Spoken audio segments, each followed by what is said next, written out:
1, 2, 3, 4, 5, 6. Metal stud daw ang tawag dyan. Meron na naman po siyang naisip na gagawin sa bahay. Ganyan yan pag may naiisip. Ito na po yung plano ng ating kapapa. Nilagyan niya ng tape, palatandaan sa kanyang gagawin. So ay eto naman yung sa pinaka gitna natin. Ayan. Yung mga nakikita nyo na yan ay mga spotlight daw yan. So yan, meron daw sa gitnang ilalagay. Kasi nga dito madilim pag gabi. Pero kung bubuksan mo yung TV, medyo maliwanag ng konti. Tapos meron namang ganon. Hindi rin naman masyadong maliwanag. Gusto ko maliwanag ang aking living room. Kaya, ayan, si kapapa natin ay meron na namang project sa kanyang bahay. So, ayan. Nandun yun. Bali, bumili siya ng ano tong binili niya na to? Wire daw ito. Wire ng kuryente. Anong number kaya to? Ang kapal.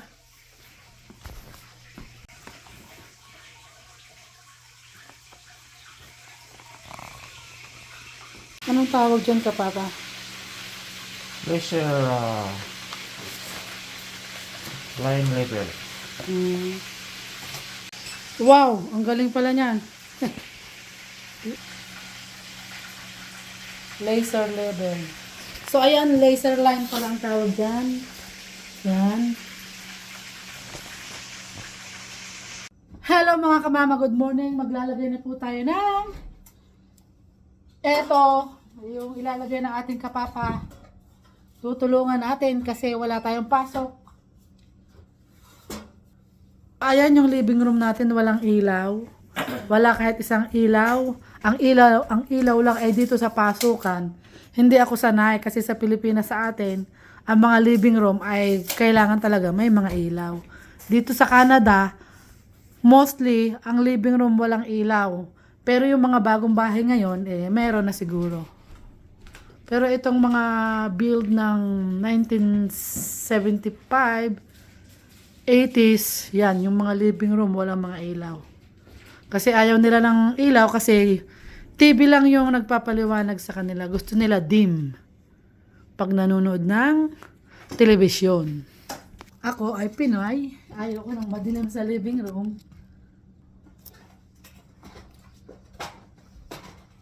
Tingnan natin kung ano magiging kalalabsan ang gagawin na ikapapa natin na Coblight.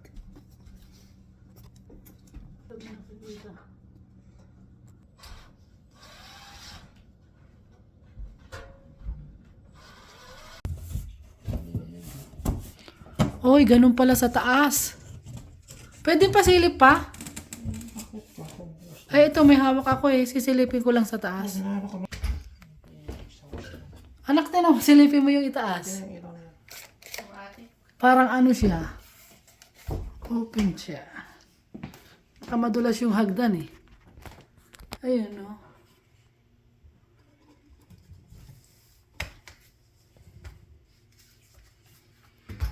So, ayan mga kamama, si kapapa ay umaakyat sa attic natin kasi may i-check siya.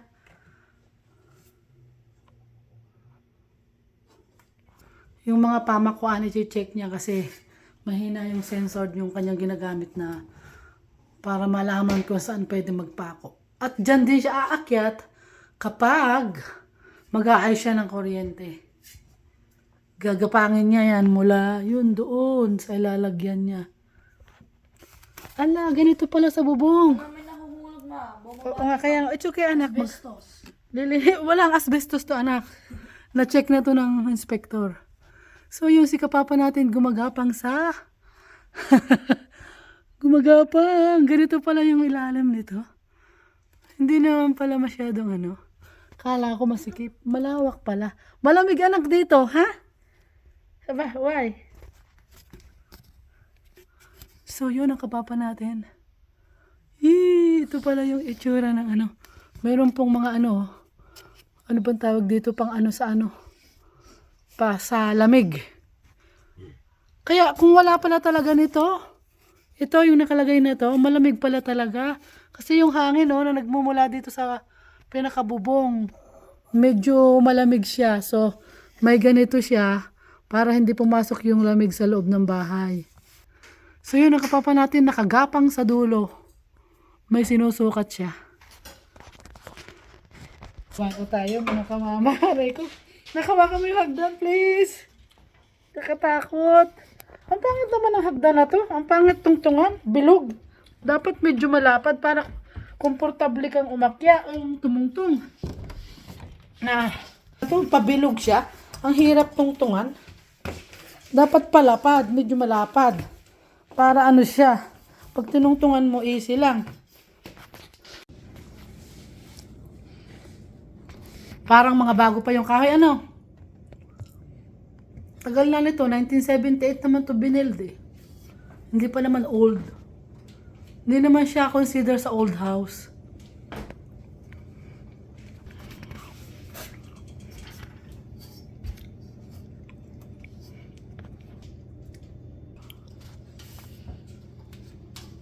Yun, nag-check lang po ang kapapa natin ng mga pamakuan at saka yung mga linya ng mga kuryente.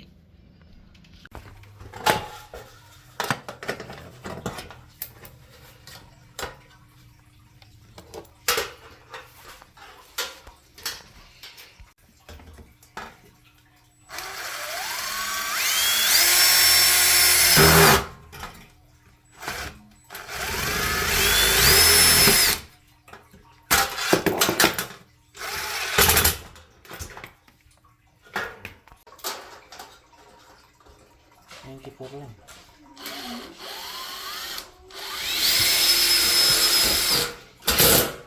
Ayan ang screw na yan.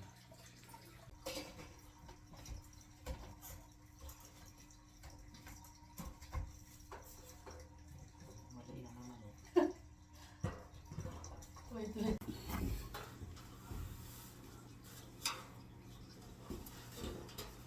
Titignan ako kung tama. Saan nga ba? Wait lang pa. Sumalay. Pag ano.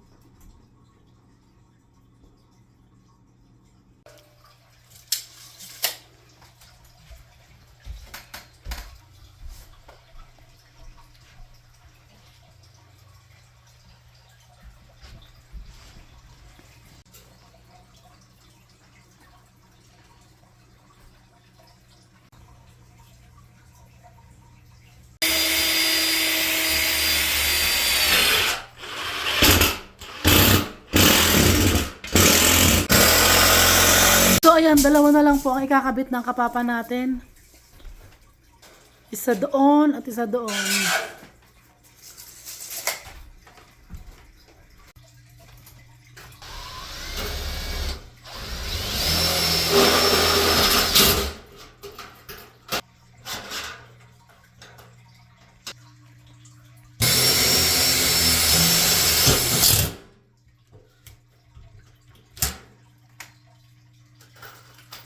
Ayan, tatlo na po. Isa na lang yung ating ilalagay. Yan, dito sa side na to, wala pa. And then,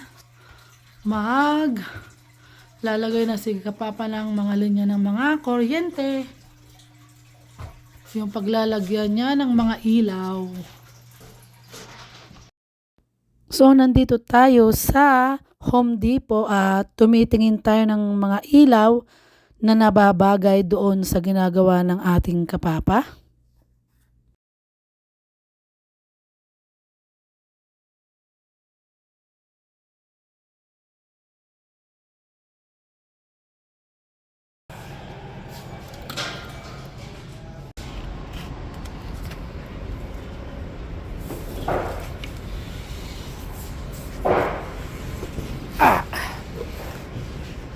Oh, wag naman sanang mabiyak yan. Kailangan din yan.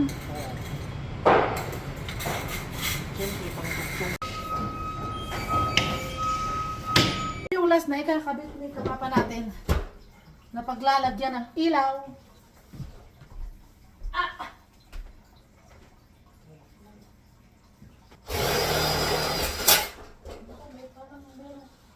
Ano ah? Yan na?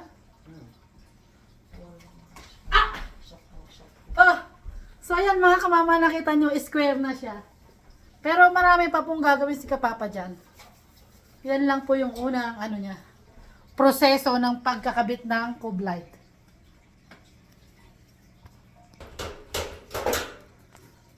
So ayan yung drop ceiling natin with cube light pero wala pa tayong light. 'Di ba?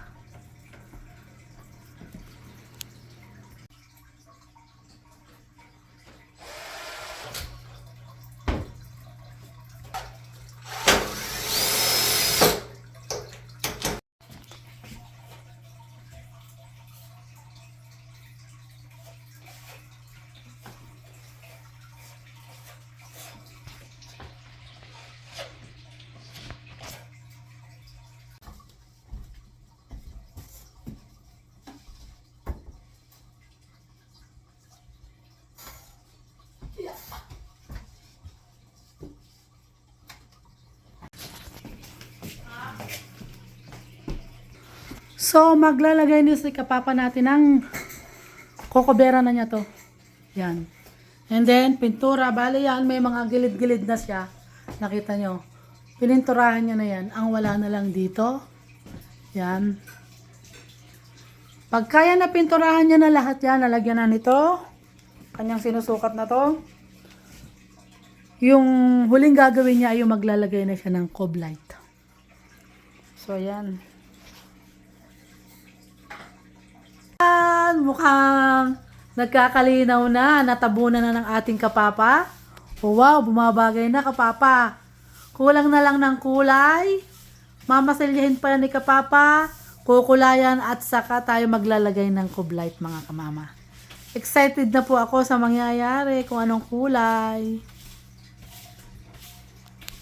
So yan, walis naman siya. So ayan, masilya time na. May mga tape na. Nakakangawit palang magmasilya kahit meron kang hagdanan. Kakangawit.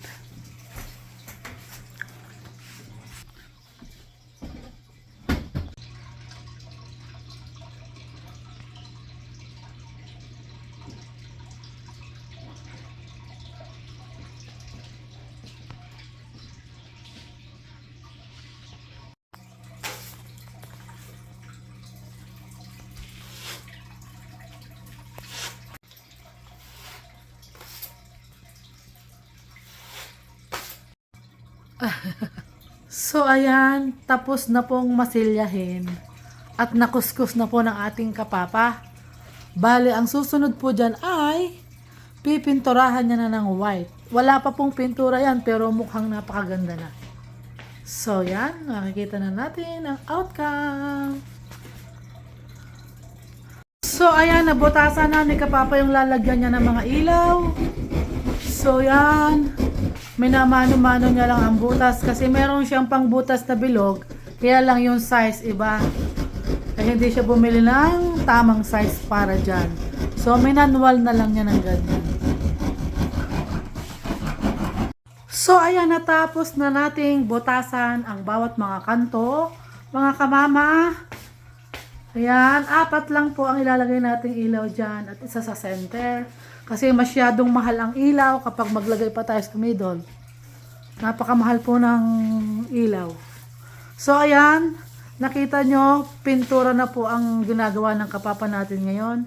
Dahil tapos na po siyang magbutas.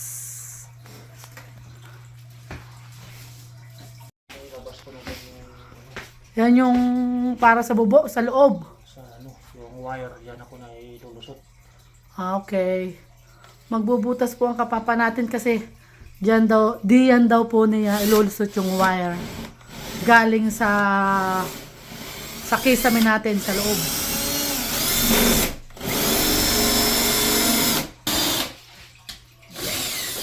Ilang butas ba ang gagawin mo?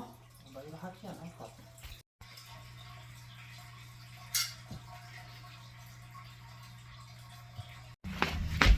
4. Iabot natin to kay Kapapa. Kasi akyat siya sa bubong. So, ayun. Mag-aayos siya ng kuryente, ng anuhan ng kuryente natin, mga kamama. Ayan. Hop. So, yun.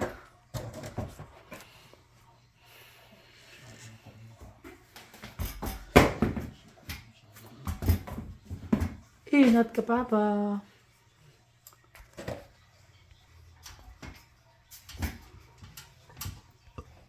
Yun, yung may bandera na yun.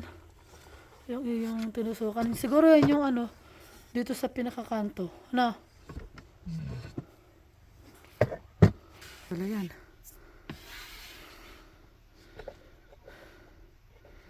Kaya biglang lumusot yung bag dyan, ah.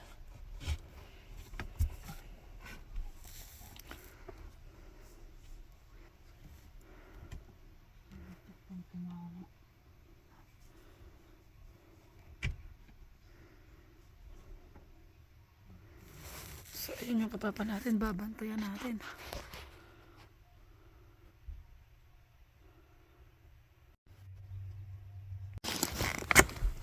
Ah. Grabe. May matala sa ganito. Mag-ingat ka. Ha? Mapako sa roof, tumatama sa aking ulo. Kaya nga, mag-iingat ka nga. Yan nga sinasabi ko. Ang daming pako sa rope. Ang hirap palang mag-install ng kuryente. Panibago. Pag maglagay ka ng additional na ilaw. Gagapang ka sa rope. Sa loob ng kisame. Mahirap yun, oh.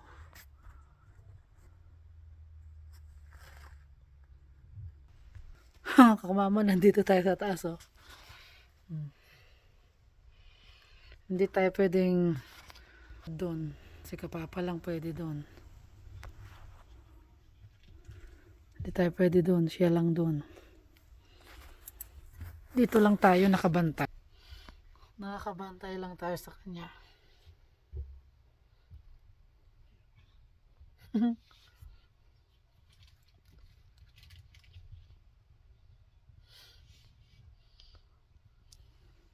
So, ayan po ang tayo namin ni Kapapa, oh. Andito kami sa loob ng kisame ng bahay.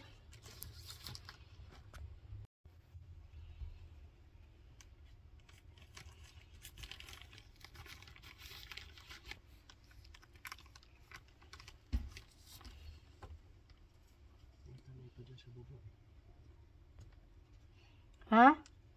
Punta na ito dyan sa baba.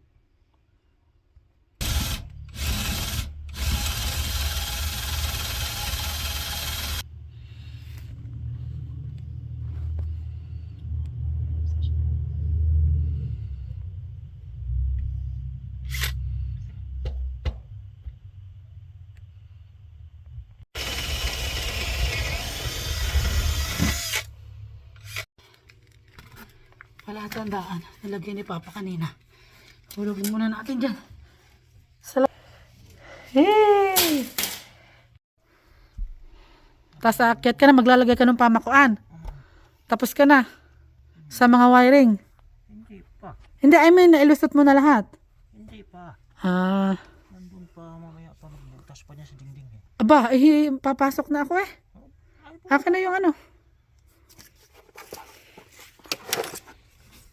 Wow, ah! Aray ko yung kapapa natin, oh. Ay, ay, ay, ay.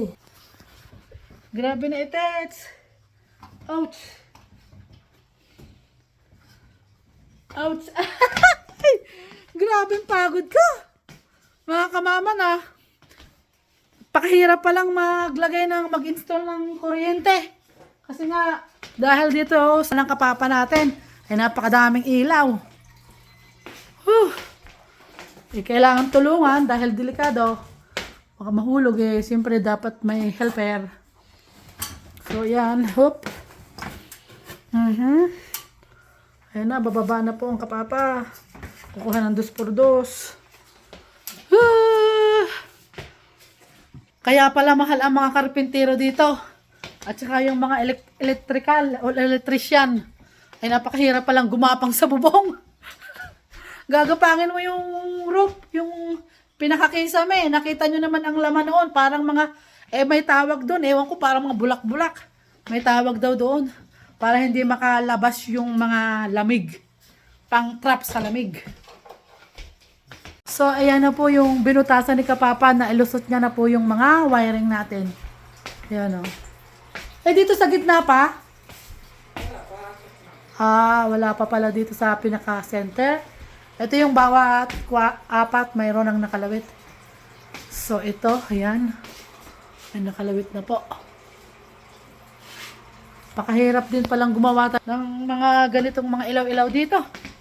Pag gusto mo mag-improve sa bahay mo, ay talagang gagastos ka ng kaikai naman. Eh kaya lang itong Kapapa natin ay pag sa bahay niya lang, siya na po yung gumagawa. All around po yan. All around! Si Kapapa! Kaakyat na naman. Ayun. Nilamig tayo. Sa taas. Ang daming ano bang pinagbibili ni Kapapa natin na to? May Spanish roll. Ano naman to? Isa siopaw. Ano to? Isang to siopaw. Aha. Ano kayang kakainin ko? Siopaw o eto, Tim Horton. Ito na lang siguro muna ng Spanish bread. Mamayang gabi na yung siopaw. At magkakape ako. Gininaw ako doon sa pagbabantay kay Kapapa. Kasi doon po malamig. Kaya po meron parang bulak-bulak doon sa ibabaw ng kisame. Yun nga po yung nagko-control ng lamig na para hindi pumasok dito sa loob ng bahay. Halos lahat halos ng bahay dito may ganon. Kasi malamig nga dito, nag-i-snow. Lahat halos kailangan may mga ganon na parang hindi naman siya bulak pero may tawag daw doon, hindi ko nga alam. Si Kapapa alam. Yun na yun, basta yun na yun, pang trap ng ng lamig para hindi malamig sa loob ng bahay. So magkape muna tayo mga kamama. Aha. Nandun pa ang Kapapa natin sa bubong pero magkape tayo mga kamama. Gininaw ako eh. May pasok pa ako, babalik pa ako. Umuwi ako ng 1 o'clock kasi yun yung time namin. Pero babalik ako ng 4 o'clock. So, merienda muna. Kain tayo. Ang gumawa nito ay Pilipino. Sa bakery. Tikman natin. Kain tayo. Masarap din. Sarap naman. Puro tinapay ang binili ni Kapapa sa Edmonton. Hindi pa maayos yung living room natin. Kasi nga may ginagawa tayo dyan. Yan. So, ayun. Nasa attic pa po si Kapapa natin. Ayun. Mukhang bababa na. May ilaw na dito sa bukana. Ganyan po yung laman ng attic natin, parang mga bulak. So, ayan, bumababa na from attic ang ating Kapapa. Siguradong puro dumi ang katawan dahil sa mga bulak-bulak.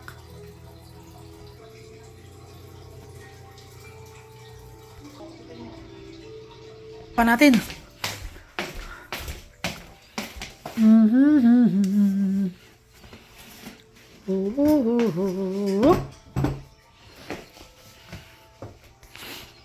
Grabe bigat pala nito. Buti hindi ko nabitawan. Grabe palang bigat nun.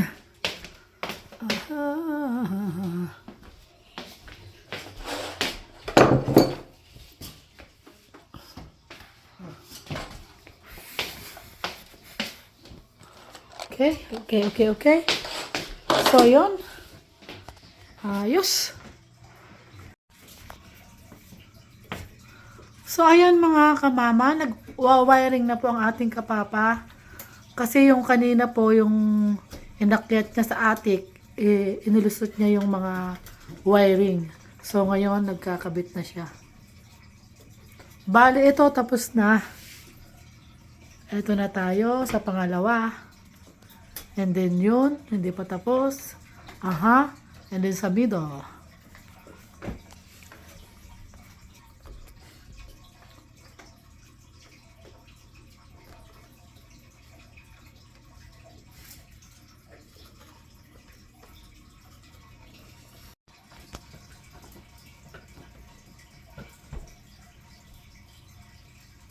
So, ayun, tapos na sa dalawa.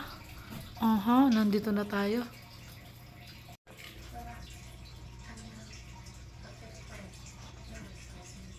So, ayun. Tapos na yung tatlo. Nasa paapat na tayo.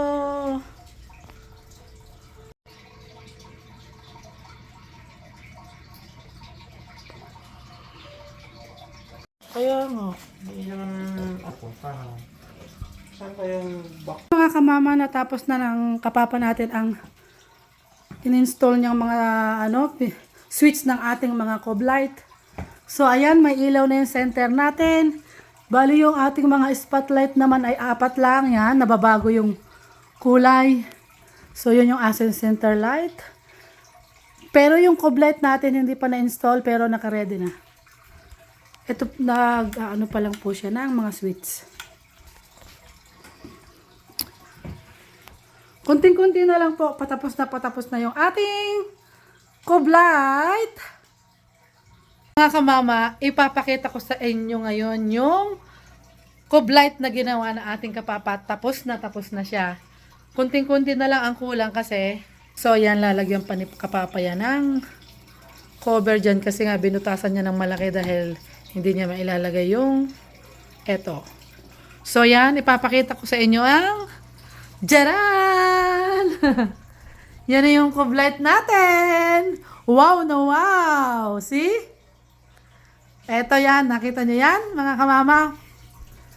Buksan natin ang ito. Yung spotlight. See? Oh, wow. Yan. 4 yan, mga kamama. 1, 2, 3, 4. 4 yan. Yung cob light. Yung ano natin, 4 yung ating spotlight. Dapat 6, kaya lang masyadong mahal ang ilaw. So, meron tayong cob light, meron tayong cob light sa gitna. At meron din tayong center na malaking ilaw doon sa pinaka-gitna. And then, meron pa tayo sa mga gilid-gilid. Ang dami ng ilaw natin, malakas sa kuryente. Pero hindi naman po yan sabay-sabay bubuksan natin. Design lang po yan, di ba? So, ayan, napakaganda ng ating cob light ngayon sa, ang sa bahay natin. Wow! Di ba? Pa, baguhin mo nga yung kulay din. Ay, nagbabago na pala. So, ayan, nakita nyo mga kamama. See? Bali dito sa Canada, hindi po uso yung meron kang ilaw sa center ng iyong living room. Pero yung iba, meron din naman. Pero mostly noon, hindi sila naglalagay ng mga ilaw sa living room kasi gusto nila pag nanonood sila ng TV, dim lang yung kanilang living room. TV lang and then meron silang side lampshade na ganyan. Kaya nga lang tayo, sanay tayo sa Pilipinas, kaya ayan, uso sa Pilipinas ang cob light, kaya ginawan tayo ni kapapa natin. So, buksan natin yung pinakagitna. So, ayan. Oh, see? Ayan, bukas na po lahat. Maliwanag na ang ating living room. Ayan, si kapapa, yung gumawa ay nakadikwatro pa. So, yan. Ang gumawa ay ganda na ng inuupo. Di ba? Ay, nag-hi daw siya. Hi naman yung ating kapapa dyan. Wow na wow, kapapa ang ginawa mo. Yan, iba-ibang kulay yan. Lahat ng kulay nandyan na. Tapos yung ating spotlight, pwede nating pahinain yan. Meron ditong pahinaan. Yan. Kung ayaw mo lang masyadong maliwanag, ano lang, yan. Pero kung gusto mo naman maliwanag na maliwanag, pwede natin yung paliwanagin. Yan, maliwanag. Sobra naman. Doon lang tayo sa, malamig lang ang liwanag. Diba? Wow na ang ating cob light, mga kamama. Mga kamama, ito po yung ating cob light. Itong center na to. Bali yung pinaka-entrance po, hindi na po itinuloy ng kapapa natin. Kasi parang hindi po siya bumagay. Bali, ito na lang po, ito na lang nating nasa gitna. Yan. So, yan. Nag-iiba-iba ang kulay niyan. Bali, itong side na to, na una nating ginawa, hindi na itinuloy ni kapapa.